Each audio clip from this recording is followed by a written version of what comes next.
എല്ലാവർക്കും നമസ്കാരം. പ്രണവധ്വനിയുടെ നവരാത്രി സംഗീത മണ്ഡപത്തിൽ രണ്ടാം ദിവസമായ ഇന്ന് സർഗപ്രതിഭകളായ അഡ്വക്കേറ്റ് സുമേഷ് മോഹൻ, അനു വി കടമ്പനിട്ട, ലൗലി ജനാർദ്ദനൻ പുതിയ സംഗീത ദൃശ്യ അനുഭവവുമായി എത്തുകയാണ്. ഏവർക്കും ഒരിക്കൽ കൂടി സ്വാഗതം.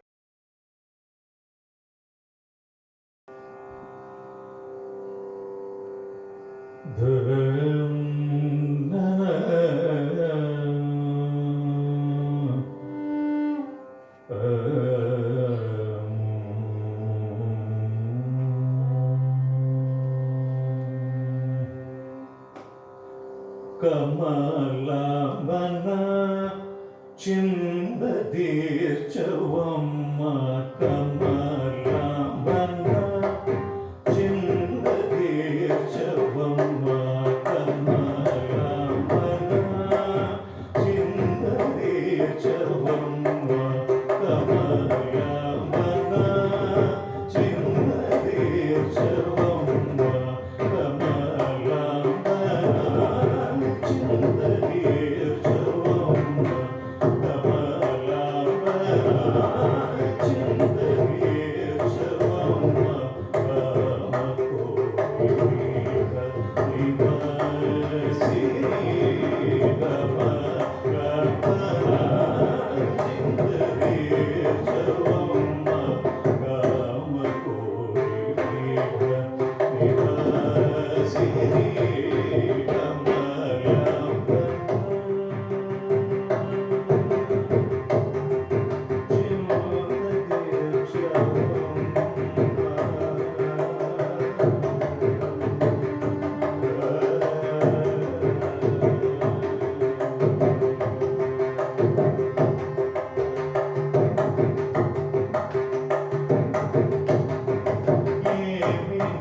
सर्वार्थ साधिके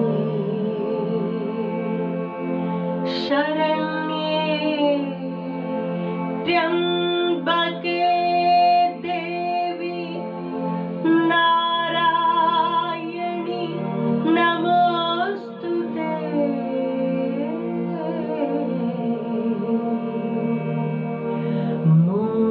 मूकाम्बिका कृपा लोका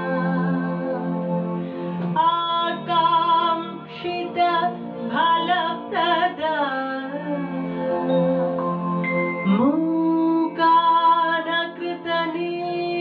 मूकानकृतनिशत्रून् एकान्तिक जनप्रिय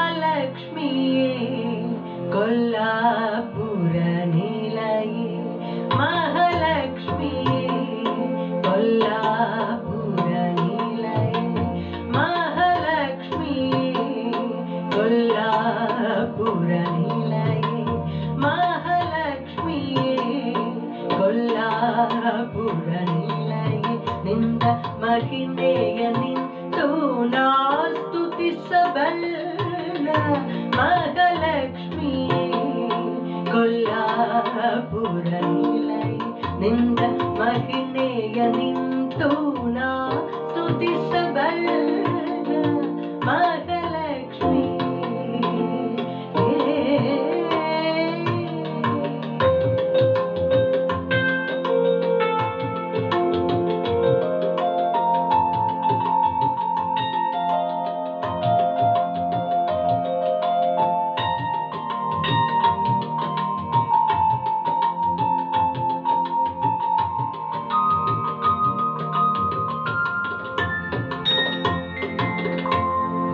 ಭೂಲೋಕಮಾತೆ ಕೈವಲ್ಯದಾತೆ ಭೂಲೋಕಮಾತೆ ಕೈವಲ್ಯದಾತೆ ಮೂಗದಾನವನು ರಚಿತ ವಿಖ್ಯಾತೆ ಭೂಲೋಕಮಾತೆ ಕೈವಲ್ಯದಾತೆ ಮೂಗದಾನವನು ರಚಿತ ವಿಖ್ಯಾತೆ ಮಹಿತ ಗುಣವಂತೆ ಮಹಿಷಾಸುರನೆ ಕೊಂದೆ ಮಹಿತ ಗುಣವಂತೆ ಮಹಿಷಾಸುರನೆ ಕೊಂದೆ ಮಹಿತ ಗುಣವಂತೆ ಮಹಿಷಾಸುರನೆ ಕೊಂದೆ ಮಹಿತ ಗುಣವಂತೆ ಮಹಿಷಾಸುರನೆ ಕೊಂದೆ ಕೊಲ್ಲೂರರಿಗೆ ನಿಂದ ಮಾದೇವ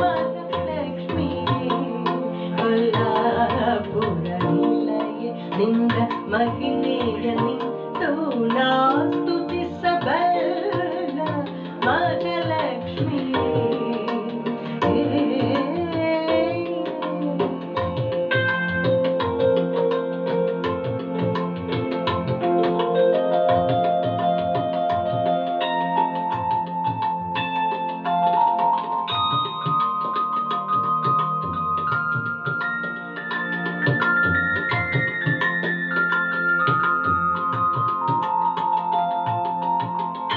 ನೇತ್ರಾಸುರನೆ ಕೊಂದ ಜ್ಯೋತಿರ್ಲಿಂಗದಲ್ಲಿ ಮಠ ಮಠಯಾದೆ ಆದೆ ನೇತ್ರಾಸುರನೆ ಕೊಂದ ಜ್ಯೋತಿರ್ಲಿಂಗದಲ್ಲಿ ಮಠ ಮಠಯಾದೆ ಆದೆ ಉತ್ತಮ ಶಂಕರ ಸ್ಥಾಪಿತ ಶ್ರೀ ಚಕ್ರ ಉತ್ತಮ ಶಂಕರ ಸ್ಥಾಪಿತ ಶ್ರೀ ಚಕ್ರ ಉತ್ತಮ ಶಂಕರ ಸ್ಥಾಪಿತ ಶ್ರೀ ಚಕ್ರ ಉತ್ತಮ ಶಂಕರ ಸ್ಥಾಪಿತ ಶ್ರೀ ಚಕ್ರ ಇಂದುವಿನಲ್ಲಿ ನನಸಿರುವೆ ಮಹಾಲಕ್ಷ್ಮಿಯೇ ಕೊಲ್ಹಾಪುರ ನಿಲಯ ನಿಂದ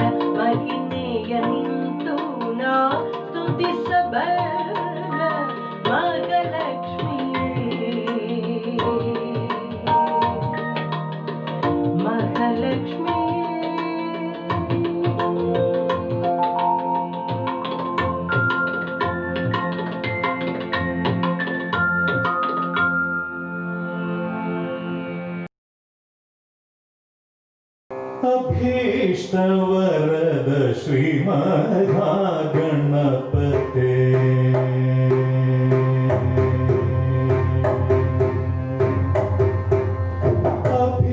अभीष्टवरद श्रीमहागणपते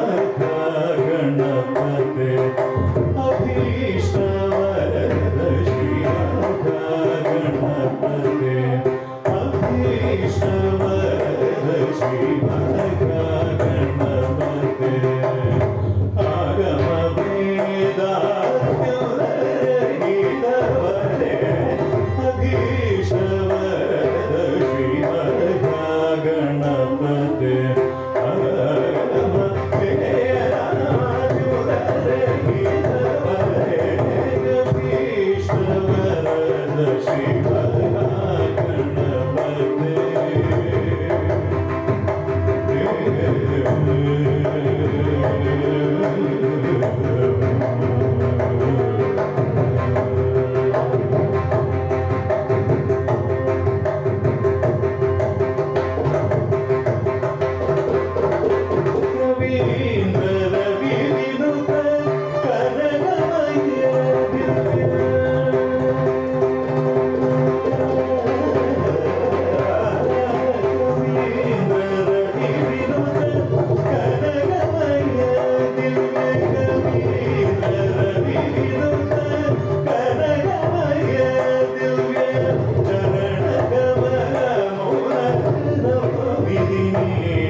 നമസ്തേ, ഏവർക്കും എൻ്റെ സാദര പ്രണാമം.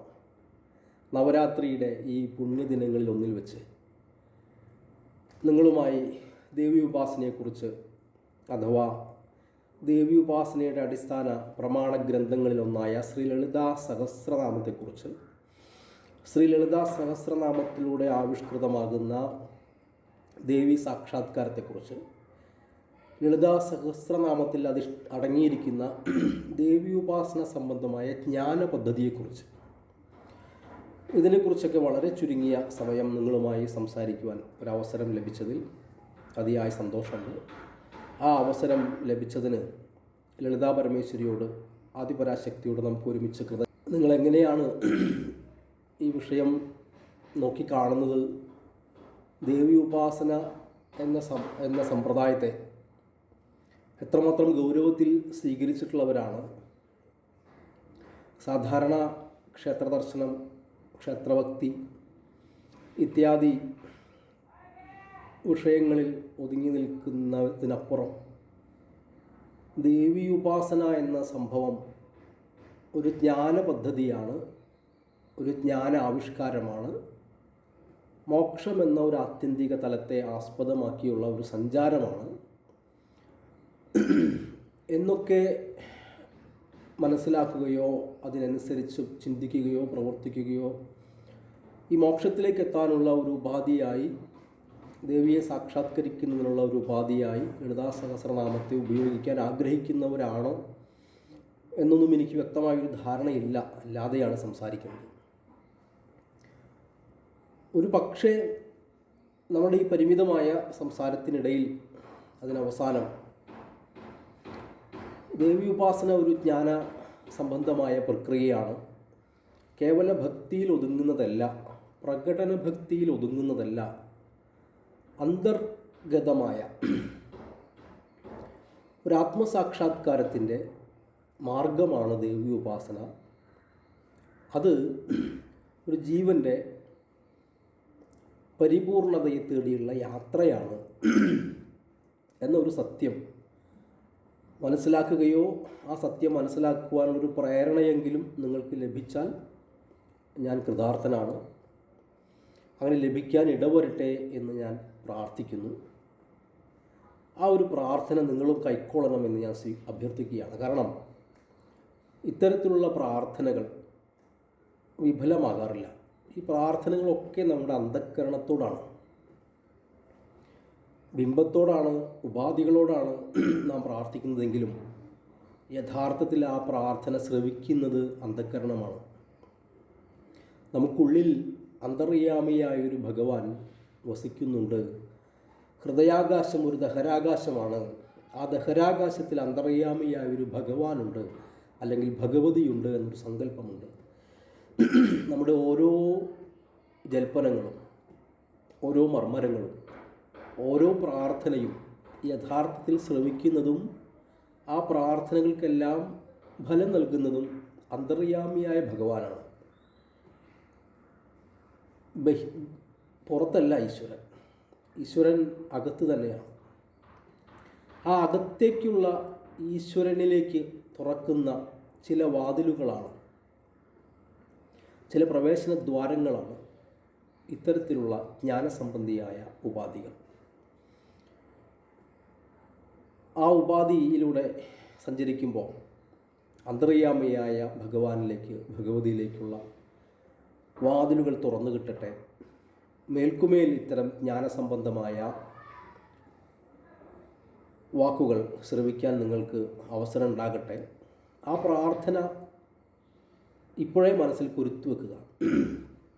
വിഗ്രഹത്തിന് മുമ്പിൽ നടത്തുന്ന പ്രാർത്ഥന മാത്രമല്ല, ചില സങ്കല്പങ്ങളുണ്ട് ജീവിതത്തിൽ നാം പകർത്തേണ്ടത്. അത് നാം ചിന്തിച്ചാൽ നമ്മുടെ അന്തർയാമിയായ ഭഗവാൻ, ഹൃദയാന്തർഗതയായ ദേവത അത് സ്വീകരിക്കും. കാരണം ദേവതകളൊക്കെ നമ്മളെ, ഭാരതത്തെ സംബന്ധിച്ചിടത്തോളം ദേവതാ സങ്കല്പങ്ങളാണല്ല. നമ്മളങ്ങനെയാണ് നമ്മൾ പറഞ്ഞ് കേട്ടിട്ടുള്ളത് അങ്ങനെയല്ലേ? ചിന്തിച്ച് നോക്കൂ, ദേവതാ സങ്കല്പം എന്നല്ലേ? ദേവതാ യാഥാർത്ഥ്യം എന്ന് നമ്മൾ ഇതുവരെ കേട്ടിട്ടില്ല. അപ്പോൾ ദേവത ഒരു യാഥാർത്ഥ്യമാണോ സങ്കല്പമാണോ എന്നൊരു ചോദ്യത്തിൽ ദേവത സങ്കല്പമാണ് എന്ന് തന്നെയാണ് ഉത്തരം. തന്ത്രത്തിൽ അങ്ങനെയാണ്. നാം പഠിക്കാൻ പോകുന്ന സബ്ജക്റ്റും അത് തന്നെയാണ്. നമ്മുടെ സങ്കല്പങ്ങൾ നമ്മുടെ ലോകത്തെ തീർക്കുന്നു എന്നാണ് പറയാറ്. നമ്മളുടെ സങ്കല്പങ്ങൾ നമ്മുടെ ഈശ്വരനെയും ഈശ്വരിയെയും സൃഷ്ടിക്കും. നമ്മുടെ സങ്കല്പത്തിൽ നാം സൃഷ്ടിക്കുന്ന ഈശ്വരൻ മാത്രമേ നമ്മളെ അനുഗ്രഹിക്കാനും തയ്യാറാകുകയുള്ളൂ, അല്ലെങ്കിൽ ഉണ്ടാകുകയുള്ളൂ. നമ്മുടെ സങ്കല്പത്തിലില്ലാത്തൊരു ഈശ്വരൻ നമ്മൾ അനുഗ്രഹിക്കാനും ലഭിക്കണമെന്നില്ല. അപ്പോൾ നമ്മുടെ സങ്കല്പത്തിൽ ഒരു ഈശ്വരനെ സൃഷ്ടിക്കേണ്ടത് ഭക്തി സംബന്ധമായ ഒരു യാത്രയിൽ, അല്ലെങ്കിൽ യാത്ര നടത്തുന്ന ഒരാൾക്ക് അടിസ്ഥാനപരമായി അനുവർത്തിക്കേണ്ട ഒരു കാര്യമാണ്. ഈ പറയുന്നതൊക്കെ കേൾക്കുമ്പോൾ ചിലപ്പോൾ നിങ്ങൾക്ക് ചില വൈജാത്യങ്ങൾ ഇന്നുവരെ നാം കേട്ട വിഷയങ്ങളിൽ നിന്നും കുറച്ച് വ്യത്യസ്തമായ ഒരു കാര്യമാണല്ലോ പറയുന്നതെന്ന് തോന്നിയേക്കാം. തന്ത്രത്തിൻ്റെ വഴിയെ തന്ത്രത്തിലെ ദേവതാ സങ്കല്പത്തിൻ്റെ വഴിയെ നിങ്ങൾ യാത്ര ചെയ്യുന്ന പക്ഷം നിങ്ങളുടെ പല സങ്കല്പങ്ങളും ഇതുപോലെ തകർന്നു വീഴാനിടയുണ്ട്. അങ്ങനെ നിങ്ങൾക്കിപ്പോഴുള്ള ചില സങ്കല്പങ്ങൾ തകർക്കപ്പെടുന്നത് സ്വാംശീകരിക്കുവാൻ, അംഗീകരിക്കുവാനുള്ള നല്ല മനസ്സാന്നിധ്യമുള്ളവർ മാത്രം ഈ വഴിയെ സഞ്ചരിച്ചാൽ മതി. നമ്മൾ പറഞ്ഞത് ഒരു ദേവത, ആ ദേവതാ സങ്കല്പത്തെ നാം സൃഷ്ടിക്കേണ്ടതും സ്വാംശീകരിക്കേണ്ടതുമാണ്. അങ്ങനെ നാം സൃഷ്ടിക്കുകയും സ്വാംശീകരിക്കുകയും ചെയ്യുന്ന ദേവത മാത്രമേ നമ്മെ അംഗീകരിക്കുകയും നമ്മെ അനുഗ്രഹിക്കുകയുമുള്ളൂ എന്നൊരു കാഴ്ചപ്പാടുണ്ട്. അതിൻ്റെ മൗലികത നിങ്ങളൊന്ന് ചിന്തിച്ചാൽ ഒരു പക്ഷേ മനസ്സിലായേക്കാം. അങ്ങനെ നമ്മുടെ സങ്കല്പത്തിലെ ദേവതയെ സൃഷ്ടിച്ചെടുക്കുന്നതിനുള്ള ഒരു ഉപാധിയാണ്, ഉപകരണമാണ്, ഒരു പദ്ധതിയാണ് ലളിതാ സഹസ്രനാമം. ആ ദേവത ലളിതാംബികയാണ്. ലളിതാംബിക എന്ന ദേവതയെ വശിന്യാദി വാഗ്ദേവതകൾ സ്തുതിക്കുന്നതാണ് ലളിതാ സഹസ്രനാമം. ആ ലളിതാ സഹസ്രനാമത്തിൽ ആ ദേവതയെ, ലളിതാംബിക എന്ന ദേവതയെ 1000 വാക്കുകളെ കൊണ്ട് സ്തുതിക്കുകയാണ് ചെയ്യുന്നത്. ഈ 1000 വാക്കും നമ്മുടെ ദേവതയെ നമുക്ക് പുനഃസൃഷ്ടിക്കുവാനുള്ള 1000 ഉപാധികളാണ്, 1000 ടൂൾസാണ്. ഈ 1000 സങ്കല്പങ്ങൾ ചേർത്ത് ഒരു ചിത്രം നാം വരച്ചാൽ, കണ്ണ്, മൂക്ക്, കൈ, കാല്, ചുണ്ട് എന്നിങ്ങനെ ഇതിൽ പറയുന്നുണ്ട്. ആ 1000 സങ്കല്പങ്ങൾ ചേർത്ത് വെച്ച് ഒരു ചിത്രം വരച്ചാൽ നിങ്ങൾക്കൊരു ദേവതയെ ലഭിക്കും. ആ ദേവത നിങ്ങളുടെ മാത്രം ദേവതയായിരിക്കും. കാരണം ഇതിൽ പറയുന്ന വാക്കുകൾ നിങ്ങളുടെ ഇൻ്റർപ്രിട്ടേഷൻ, നിങ്ങൾക്ക് നൽകാവുന്ന ദൈവികമായൊരു തലത്തിൽ ഇൻ്റർപ്രിട്ടേഷൻ നൽകുവാൻ നിങ്ങൾക്ക് ഒരു ഉയർച്ച സംഭവിക്കുന്ന പക്ഷം ആ ഇൻ്റർപ്രിട്ടേഷൻ സ്വീകരിച്ച് നിങ്ങൾക്ക് മുൻപിൽ നിങ്ങളുടെ സങ്കല്പങ്ങൾക്ക് അനുസരിച്ച് പ്രത്യക്ഷപ്പെടുന്ന ഒരു ദേവതയാണ്. അപ്പോൾ ഈ 1000 വാക്കുകൾ നിങ്ങൾക്ക് മുമ്പിൽ അനന്തമായൊരു സാധ്യത തുറന്നു തരുന്നുണ്ട്. നിങ്ങൾക്ക് നിങ്ങളുടെ ദേവതയെ സൃഷ്ടിക്കുവാനുള്ള, സ്വാംശീകരിക്കുവാനുള്ള ഒരവസരം. അപ്പോൾ ആ അവസരത്തെ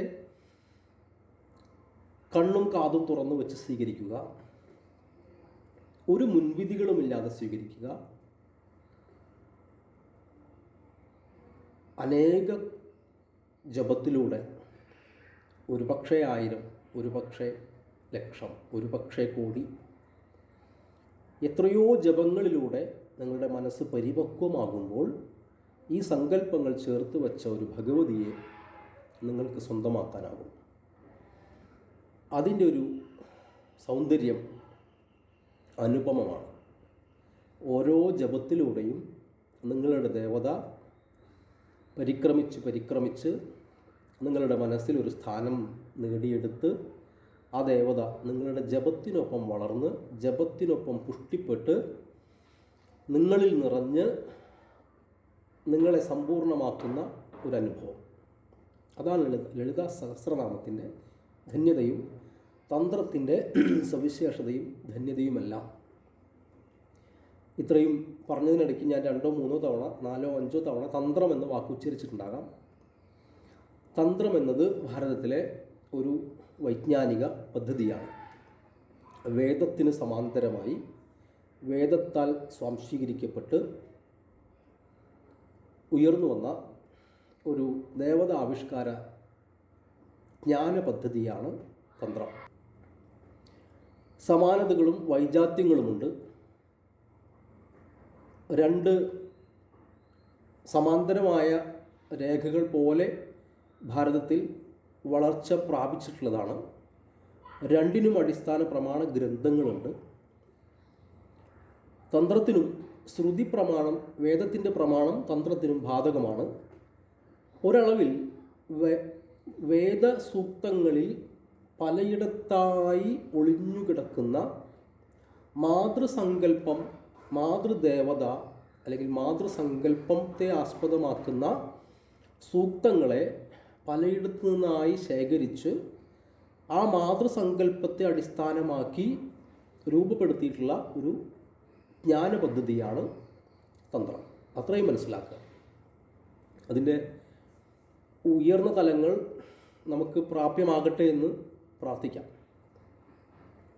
തന്ത്രത്തിൻ്റെ അടിസ്ഥാന ദേവതയാണ് ശ്രീ ലളിതാംബിക, ലളിതാ പരമേശ്വരി. ആ ലളിതാ പരമേശ്വരിയെയാണ് ലളിതാ സഹസ്രനാമത്തിൽ സ്തുതിക്കുന്നത്.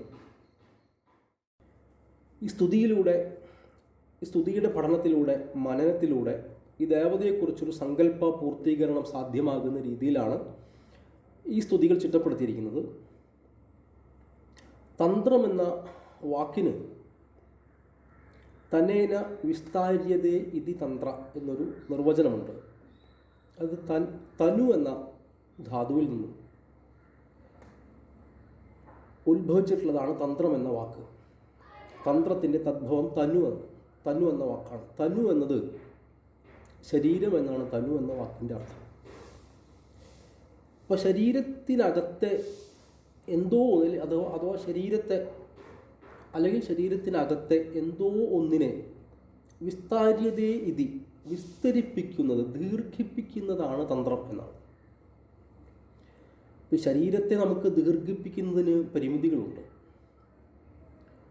ശരീരത്തിനകത്ത ഒരു വസ്തുവിനെയും നമുക്ക് ദീർഘിപ്പിക്കാൻ സാധ്യമല്ല. നമ്മുടെ കണ്ണ്, മൂക്ക്, ചുണ്ട്, കൈകൾ, ഹൃദയം അല്ലെങ്കിൽ മറ്റു പ്രവർത്തനക്ഷമമായ ഒരു ഉപകരണത്തെ, ഒരു അവയവത്തെയും നമുക്ക് ദീർഘിപ്പിക്കാൻ സാധ്യമല്ല. അപ്പോൾ എന്തുകൊണ്ടായിരിക്കാം ശരീരത്തെ ദീർഘിപ്പിക്കുന്ന ഒരു പ്രക്രിയയാണ് തന്ത്രം എന്ന് പറയുന്നത്? ശരീരത്തെ ആകണമെന്നില്ല. ശരീരത്തിനകത്ത നമുക്ക് കാണാൻ സാധിക്കാത്ത മറ്റേതോ ഒരു ജൈവിക കേന്ദ്രത്തെ ദീർഘിപ്പിക്കുന്നതിനെ കുറിച്ചാകാം ഒരു പക്ഷേ തന്ത്രം ചർച്ച ചെയ്യുന്നത്. നമ്മുടെ ഭാരതീയ സിദ്ധാന്ത സങ്കല്പങ്ങൾ പ്രകാരം ഈ ദേഹത്തിനകത്ത് ദേഹത്തിൻ്റെ യാത്രയല്ല, ദേഹിയുടെ അഥവാ ജീവൻ്റെ യാത്രയാണ് ജീവിതം. ഒരു പാമ്പ് പടം കൊഴിക്കുന്നത് പോലെ തൻ്റെ കർമ്മപ്രാരാബ്ദങ്ങളുടെ ഭാണ്ഡം തീരാറാകുമ്പോൾ അടുത്തൊരു ദേഹത്തിലേക്ക് പുനഃപ്രവേശം ചെയ്യുന്ന ഒരു ജീവനെയും വഹിച്ചാണ് നമ്മുടെ യാത്ര. അപ്പോൾ ഇതിനു മുൻപ് പാമ്പായും പുല്ലായും പുഴുവായും നായായും നരിയായും ഒക്കെ നമുക്ക് അനേക ജന്മങ്ങൾ ഉണ്ടായിരുന്നിരിക്കണം, മനുഷ്യനായും. ഈ ജന്മങ്ങളിലൊക്കെ നിരന്തരമായി നാം അനേക മറ്റ് ഇതര ദേവതകളുടെ 33 കോടി ദേവതകളുടെ കഥകളൊക്കെ ഉണ്ടല്ലോ നമുക്ക്. അതിൽ അനേക ജന്മങ്ങളിലായി അനേക കോടി തവണ ഇതര ദേവതകളുടെ നാമം ഭജിച്ചതിനും സ്മരിച്ചതിനും ഒക്കെ ശേഷം അതിൻ്റെയൊക്കെ പുണ്യത്തിൻ്റെ ഫലമായി നമുക്കുള്ളിൽ മോക്ഷമെന്ന ഒരു ആത്യന്തിക സത്യത്തെക്കുറിച്ച് ഒരു ധാരണ വരുമ്പോൾ മോക്ഷത്തിലേക്ക് പ്രവേശിക്കേണ്ടതുണ്ട്. മോക്ഷമാണ് ആ ശാശ്വതമായ സത്യം. ശിവശക്തിയുക്തോ യതി ഭവതി ശക്തഃ പ്രഭവിതും. ശിവൻ ശക്തിയോട്, ശക്തി എന്നാൽ ശിവൻ്റെ ശക്തി ഭഗവതിയാണ്, നമ്മൾ ഈ പറയുന്ന ദേവിയാണ്, ലളിതാംബികയാണ്. ശിവൻ ശക്തിയോട് അഥവാ ദേവിയോട് ചേർന്നിരുന്നാൽ മാത്രം, ശക്തിയുടെ സപ്പോർട്ട്, പിന്തുണ ഉണ്ടെങ്കിൽ മാത്രമേ ശിവൻ ശക്തഃ പ്രഭവിതും, പ്രഭവിക്കുവാൻ ശക്തനാകുന്നുള്ളൂ. ന ചേദേവം, അങ്ങനെയല്ലെങ്കിൽ ദേവോ, ആ ദേവൻ, ആ ശിവൻ, ന ഖലു കുശലഹ സ്പന്ദിതുമപി, ഒന്ന് സ്പന്ദിക്കുവാൻ പോലും കുശലനല്ലാതായി മാറുന്നു. അതായത് ശക്തിയുടെ അഥവാ ഭഗവതിയുടെ, ദേവിയുടെ സാന്നിധ്യം അഥവാ അല്ലെങ്കിൽ പിന്തുണ ഇല്ലാതെയാകുമ്പോൾ, ഇല്ലാത്ത പക്ഷം ശിവൻ ഒന്ന് സ്പന്ദിക്കുവാൻ പോലും കുശലനല്ലാതായി മാറുന്നു എന്നർത്ഥം. ശിവൻ്റെ സ്പന്ദനശേഷിക്ക് പോലും ആധാരം ശക്തി എന്ന ഭഗവതിയാണ്. അപ്പോൾ അതിൽ നിന്നും ഈ ദേവതയുടെ പ്രസക്തി നമുക്ക് ഏകദേശം മനസ്സിലാക്കാം.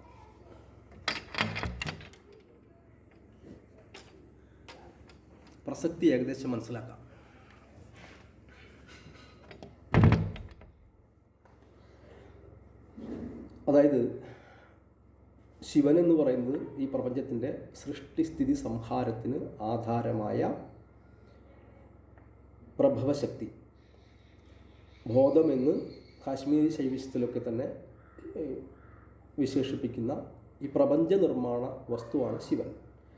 ആ ശിവന് ചലിക്കണമെങ്കിൽ പോലും ഒന്ന് സ്പന്ദിക്കണമെങ്കിൽ പോലും ശക്തിയില്ലാതെ സാധിക്കില്ല എന്നാണ് പറയുന്നത്. മറ്റൊരാശയം അധസ്ത്വം ആരാധ്യം ഹരിഹര വിരിഞ്ചാതി വിരവി. ഇങ്ങനെ ഹരിയും ഹരനും ശിവനും വിഷ്ണുവും ബ്രഹ്മാവും അടക്കമുള്ള ദേവതകൾ ആരാധിക്കുന്ന ആ ദേവിയെ പ്രണന്തും സ്തോതും, ആ ദേവിയെ പ്രണമിക്കുകയും സ്തുതിക്കുകയും ചെയ്യണമെങ്കിൽ വാ കഥം അകൃതപുണ്യ പ്രഭവതി, കൃതപുണ്യനല്ലാത്ത ഒരാൾക്ക് സാധിക്കില്ല എന്നാണ് പറയുന്നത്. കൃതപുണ്യൻ എന്ന് പറഞ്ഞാൽ നാം നേരത്തെ പറഞ്ഞ വിഷയമാണ്. നൂറുകണക്കിന് ജന്മങ്ങളിലൂടെ നേടിയെടുത്ത പുണ്യത്തിൻ്റെ സഞ്ചയത്താൽ മാത്രമേ ഹരിയും ഹരനും വിരിഞ്ചാദിപിയും അടക്കം പ്രണമിക്കുന്ന ആ ദേവതയെ, ശിവന് സ്പന്ദിക്കുവാൻ പോലും ശേഷി നൽകുന്ന ആ ദേവതയെ പ്രണമിക്കുകയോ സ്തുതിക്കുകയോ ചെയ്യണമെങ്കിൽ കൃതപുണ്യനാകണം. അനേക കോടി ജന്മങ്ങളിലൂടെ നേടിയെടുത്ത പുണ്യത്തിൻ്റെ ഫലമായി മാത്രമേ ആ ദേവതയെ സ്മരിക്കുവാനോ പ്രണമിക്കുവാനോ സാധിക്കുകയുള്ളൂ എന്ന് പറയുന്നത് ശങ്കരാചാര്യരാണ്, ആചാര്യസ്വാമികളാണ്. പ്രസ്ഥാനത്രയത്തിനും ഭാഷ്യമെഴുതിയ, ഭാരതത്തിൻ്റെ വേദാന്ത ഭൂമികയെ പുനരുജ്ജീവിപ്പിച്ച, വേദാന്തത്തെ ഭാരതത്തിന് വീണ്ടും ലഭ്യമാക്കിയ, സർവജ്ഞപീഠം കയറിയ ഭാരതത്തിൻ്റെ പരമഗുരുവായിട്ടുള്ള ആചാര്യസ്വാമിയുടെ വാക്കുകളാണ്. അപ്പോൾ ആ കൃതപുണ്യത്തിൻ്റെ ധന്യതയിലാണ് നാം ഇന്നിരിക്കുന്നത്.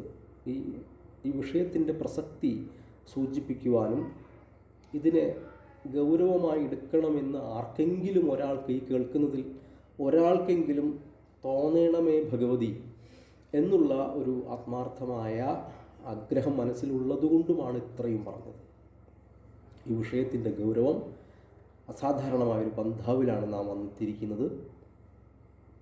ഞാൻ ഈ വിഷയം അതിൻ്റെ പാരമ്യതയിൽ പഠിച്ചിട്ടുള്ള ആളല്ല. എന്ന് വെച്ചാൽ നമുക്ക് ഈ വിഷയം പറയുവാൻ ഇന്ന് ലഭ്യമായ ആളുകളിൽ വെച്ച് തുലവും പരിമിതമായ ജ്ഞാനം മാത്രമേ എനിക്കുള്ളൂ. ഞാൻ തന്നെ ഏതൊക്കെയോ തലത്തിലുള്ള വായനകൾക്കിടയിൽ മനസ്സിലിപ്രകാരം ശുദ്ധമായ ജ്ഞാനത്തിൻ്റെ ഭക്തിയുടെ തലങ്ങളിലേക്ക് സഞ്ചരിക്കണമെന്ന് എങ്ങനെയോ ചില ആഗ്രഹങ്ങൾ വന്നതിൻ്റെ ഭാഗമായി നടത്തിയ ചില യാത്രകളും സഞ്ചാരങ്ങളും വായനകളുമൊക്കെ എന്നെ കൊണ്ട് എത്തിച്ച ഒരു തലത്തിൽ നിന്നുകൊണ്ടാണ് ഞാൻ സംസാരിക്കുന്നത്. അതിനപ്പുറത്തേക്ക് ഇതിലൊരു അതീവ പാണ്ഡിത്യമൊന്നും എനിക്കില്ല. പക്ഷെ എന്നാലും നിങ്ങളിലൊരു പ്രേരണ ഒരു പക്ഷേ ഇത്തരം വിഷയങ്ങളുടെ പ്രസക്തിയെ പറഞ്ഞ് ഇത്തരം വിഷയങ്ങളിലേക്ക് ശ്രദ്ധ തിരിയുവാൻ ഒരു പ്രേരണ നിങ്ങളിൽ ചെലുത്തുവാൻ ഒരു പക്ഷേ എനിക്ക് സാധിച്ചേക്കാം, അത്രമാത്രം. ഇതിൻ്റെ ജ്ഞാനം നിങ്ങൾക്ക് വെളിപ്പെടുത്താൻ എന്നാൽ സാധിച്ചില്ലെങ്കിലും ഈ ജ്ഞാനം, ഇങ്ങനെയൊരു ജ്ഞാനമുണ്ട്, ആ ജ്ഞാനം ആത്യന്തികമായി മോക്ഷത്തെ ലക്ഷ്യമാക്കിയുള്ളതാണ്. മോക്ഷമാണ് ജീവിതത്തിൻ്റെ, ഒരു മനുഷ്യജന്മത്തിൻ്റെ ഒരേ ഒരു സാധ്യത. മോക്ഷമെന്ന ഒരു വികാരമാണ്. ആ മോക്ഷമാണ് നമ്മുടെ ആത്യന്തിക സാക്ഷാത്കാരം. ആ മോക്ഷത്തിലേക്ക് നയിക്കുവാനുള്ള ഒരു ഉപാധി ദേവി ഉപാസനയാണ്.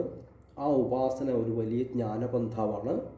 അതൊരു ആനന്ദവും അനുഭൂതിയും ആത്യന്തികമായി നമുക്ക് നൽകുന്ന ഒരു വിഷയമാണ് എന്നൊക്കെ ചില സൂചനകൾ നിങ്ങൾക്ക് തരികയും ആ സൂചനകളുടെ പിന്നിലേക്ക് പോകാൻ ഒരാളെയെങ്കിലും പ്രേരിപ്പിക്കുവാനും സാധിക്കണമെന്ന പ്രാർത്ഥന മാത്രമേ ഇതൊക്കെ പറയുമ്പോൾ എൻ്റെ മനസ്സിലുള്ളൂ.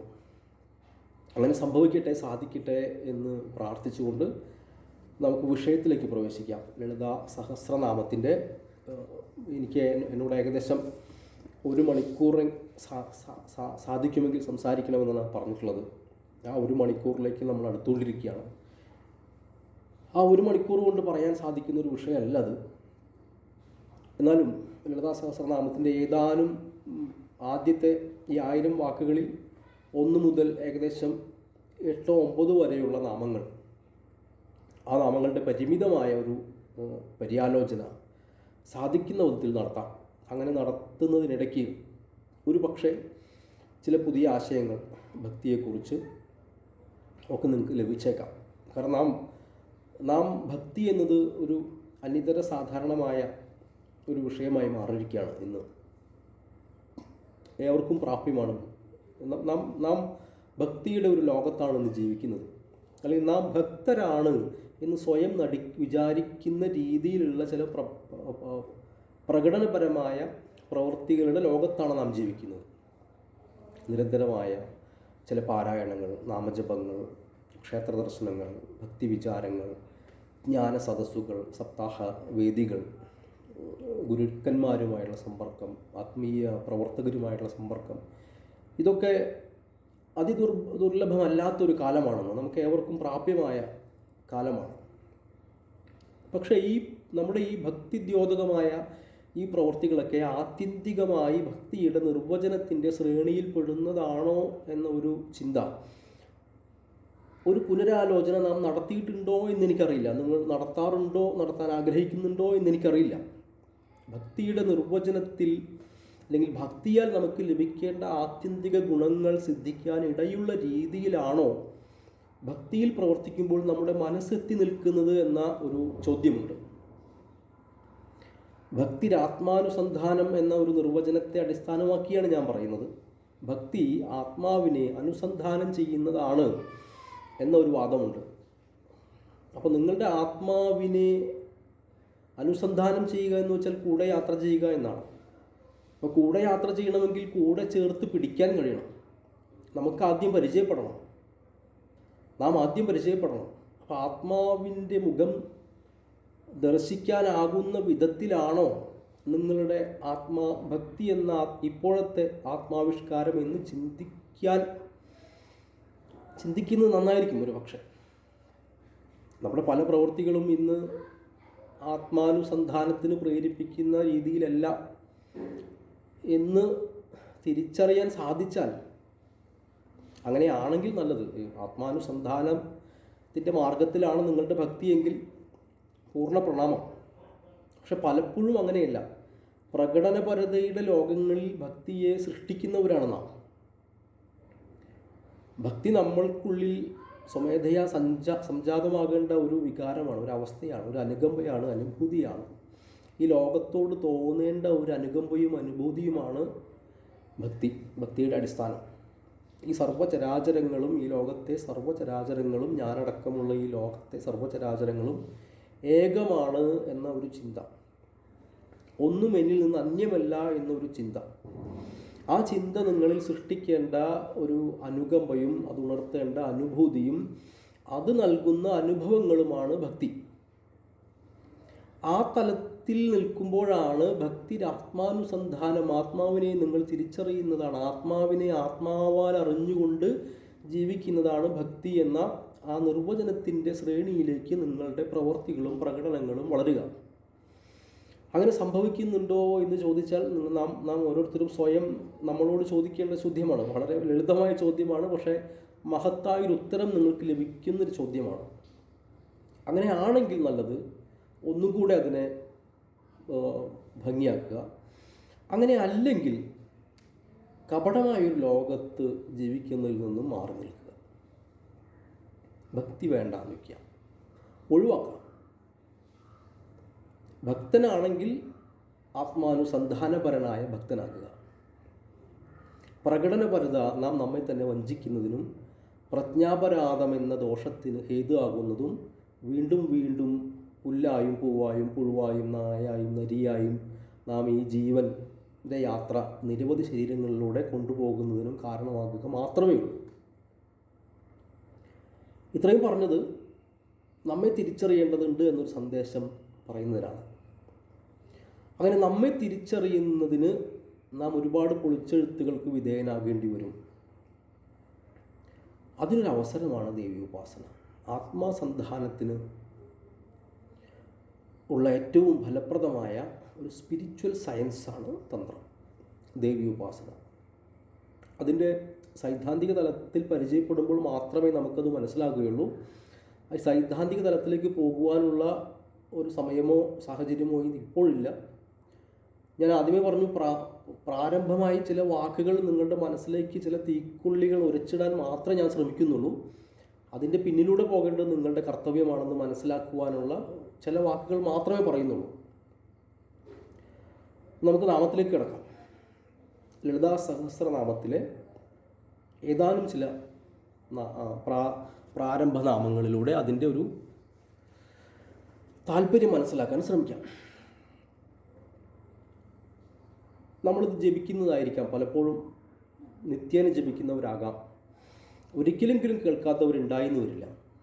ഓം ശ്രീ മാത്രേ ശ്രീ മഹാരാജ്ഞി ശ്രീമത് സിംഹാസനേശ്വരി ചിദഗ്നികുണ്ഡ സംഭൂത ദേവകാര്യ സമുദ്യത ഉദ്യദ്ഭാനു സഹസ്രാഭാ ചതുർബാഹു സമന്വിത രാഗസ്വരൂപപാഷാഢ്യ ക്രോധാങ്കാരങ്കുശോജ്വല മനോരൂപേക്ഷു കോദണ്ഡ പഞ്ചതന്മാത്രസായക നിജാരുണ പ്രഭാപൂരമജ്ജത് ബ്രഹ്മാണ്ഡമണ്ഡല. അതിമനോഹരവും അതിസുന്ദരവുമാണ്. ലോകത്ത് ഭാഷയിൽ ചമയ്ക്കപ്പെട്ടിട്ടുള്ള സ്തോത്രങ്ങളിൽ, കാവ്യങ്ങളിൽ ഏറ്റവും മനോഹരവും ഹൃദയഹാരിയും ഹൃദയത്തിൽ നിന്നുദ്ഭവിച്ച് ഹൃദയത്തിൽ അടങ്ങുന്നതായി ചൊല്ലുന്ന വേളയിൽ നമുക്ക് അനുഭവപ്പെടുന്നതുമായ ഒരേ ഒന്ന് എന്ന് ഞാൻ പറയുന്നത് ലളിതാ സഹസ്രനാമത്തെക്കുറിച്ച് മാത്രമായിരിക്കും. കണ്ണടച്ച് ചൊല്ലിയാൽ പലയിടത്തും കണ്ണിൽ നിന്ന് ആനന്ദാശ്രു പ്രവഹിക്കാതെ ഇത് അവസാനിപ്പിക്കാറില്ല. പലപ്പോഴും ഈ പറയുന്ന സന്ദർഭത്തിൽ പോലും കണ്ണ് നിറഞ്ഞുകൊണ്ടാണ് പറയുന്നത്. അത്രയും ഞാൻ ആ പറഞ്ഞ വാക്ക് സത്യമാണ്. ഹൃദയത്തിൽ നിന്ന് ഉദ്ഭവിച്ച് ഹൃദയത്തിൽ തന്നെ വിലയം പ്രാപിക്കുന്ന ഒരനുഭവം ഈ നാമത്തിൻ്റെ പാരായണത്തിലൂടെ പലപ്പോഴും തോന്നാറുണ്ട്. അത്രയ്ക്കും ഹൃദ്യമാണ് അതിലെ വാക്കുകളുടെ ഘടന, അതടക്കി വച്ചിരിക്കുന്നതിൻ്റെ ഒരു ഭംഗി, അതിനൊരു സാഹിത്യ സൗകുമാര്യത, അർത്ഥാന്തര ബാഹുല്യം, അതിൻ്റെ പ്രയോഗ സാധ്യതകൾ, അത് നമ്മളിൽ ഉണർത്തുന്ന ഹൃദയവികാരങ്ങൾ, നമ്മളെ അത് കൊണ്ടുപോകുന്ന ലോകങ്ങൾ, നമുക്ക് സമ്മാനിക്കുന്ന അനുഭവങ്ങൾ, അനുഭൂതികൾ, സമൃദ്ധിയുടെ ഒരു ലോകമാണത്. അതനുഭവിച്ച് അതിൻ്റെ അർത്ഥപൂർണതയിൽ ജപിക്കുന്നതിൻ്റെ അനുഭവത്തിനപ്പുറം ലോകത്ത് മറ്റൊരു ആരാധനയുണ്ടെന്ന് എനിക്ക് തോന്നിയിട്ടില്ല. ലളിതാ സഹസ്രനാമം അതിൻ്റെ അർത്ഥപൂർണതയിൽ ജപിക്കുമ്പോൾ ലഭിക്കുന്ന അനുഭൂതിക്ക് തുല്യമായ ഒരു ആരാധന അനുഭവം അതിദുർലഭമായിരിക്കും. അതുമാത്രം മതി ജീവിക്കാൻ. ഒരു ജീവിതം മര്യാദാമസൃണമായി ജീവിക്കാൻ ഒരു ലളിതാ സഹസ്രനാമം മാത്രം മതി. കണ്ണടച്ചിരിക്കുമ്പോഴൊക്കെ അത് ഉള്ളിൽ വരണം, ഉണർന്നുണർന്ന് വരണമെന്ന് മാത്രം. അത് 5, 10, 15, 100 തവണ ചൊല്ലുമ്പോഴേക്കും അത് ഇങ്ങനെ അത് വരും, അകത്തു നിന്ന് വരും. കാരണം ഇത് അകത്ത് നിന്ന് വന്നിട്ടുള്ള ഒരു സാധനമാണ്. നാം അത് മറന്നു എന്ന് മാത്രമേ ഉള്ളൂ. നമ്മുടെ ഉള്ളിൽ ഇത് ഇംപ്രിൻറ്റഡ് ആണ്. നമ്മുടെ ജനിതകങ്ങളിൽ ശേഖരിച്ചു വച്ചിട്ടുള്ള ദേവതാസ്മൃതി, ദേവതാസങ്കല്പമാണിത്. നാം തൽക്കാലത്തെ ഏതോ മായ കൊണ്ട് അത് മറന്നുപോയി എന്ന് മാത്രമേ ഉള്ളൂ. അപ്പം നമ്മുടെ ജനിതകത്തിൽ ഇതുണ്ട്, ഈ സ്മൃതികളിൽ ഇതുണ്ട്. നമ്മളൊന്ന് 2 വട്ടം 3 വട്ടം ചൊല്ലുമ്പോഴേക്കും അത് പൊടിതട്ടി ഉണരും, ഉണർന്നെഴുന്നേറ്റ് നിൽക്കും. ഇതാ ഞാൻ അവതരിച്ചു എന്ന് പറഞ്ഞ്. അങ്ങനെ ഒരു സൗന്ദര്യമുള്ള, അതൊന്ന് നിത്യവും ചൊല്ലുന്നവർക്കറിയാം. അത് ചൊല്ലുവാനിരിക്കുമ്പോഴും ചൊല്ലിക്കഴിയുമ്പോഴും ഉണ്ടാകുന്ന ഒരു ആനന്ദവും അവസ്ഥയൊക്കെ. അപ്പോൾ എന്തായാലും ഞാൻ പറഞ്ഞത് ചൊല്ലുന്നവർക്ക് ഈ വാക്കുകൾ പരിചിതമായിരിക്കും. അതിൻ്റെ അർത്ഥം ഒരു പക്ഷേ മനസ്സിലാക്കിയിട്ടുണ്ടാകും. ഞാൻ പറയുന്നത് ഒരു പക്ഷേ മറ്റൊരു തലത്തിൽ നിന്നുകൊണ്ടാകും. കാരണം ഈ വാക്കുകൾക്കൊക്കെ ലളിതാ സഹസ്രനാമത്തിലെ ഈ നാമങ്ങൾക്കൊക്കെ വാക്കിൻ്റെ അർത്ഥം വാച്യാർത്ഥം എന്ന് പറയും. വ്യംഗ്യാർത്ഥം അത് ദ്യോതിപ്പിക്കുന്ന ഒരർത്ഥം. മന്ത്രാർത്ഥം അതിലടങ്ങിയിട്ടുള്ള മന്ത്രത്തിൻ്റെ അർത്ഥം. ഗൂഢാർത്ഥം അതിൽ നിഗൂഢമായിരിക്കുന്ന ഒരർത്ഥം. ഇതെല്ലാം കഴിഞ്ഞ് ഇതിനൊരു അനുഭവാർത്ഥം കൂടിയുണ്ട്. അനുഭവത്തിൽ ആ വാക്ക് നമുക്ക് നേടിത്തരുന്നൊരർത്ഥം. നിശ്ചിന്ത എന്ന് പറയുന്നൊരു നാമമുണ്ട്. നിശ്ചിന്ത, നിരഹങ്കാര, നിർലോഭ. ഓം നിശ്ചിന്തായ നമഃ. അത് ചിന്തകളെ ഇല്ലാതാക്കുന്നവളായ ദേവതയെ നമഃ.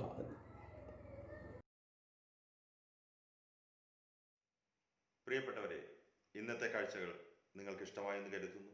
നാളെ മഹാനവമി ദിനത്തിൽ പുതിയ സംഗീത സർഗാത്മകമായ അനുഭവങ്ങളുമായി, കാഴ്ചകളുമായി, ദൃശ്യ വിസ്മയങ്ങളുമായി ഞങ്ങൾ വീണ്ടും എത്തും. എല്ലാവർക്കും നന്ദി, നമസ്കാരം.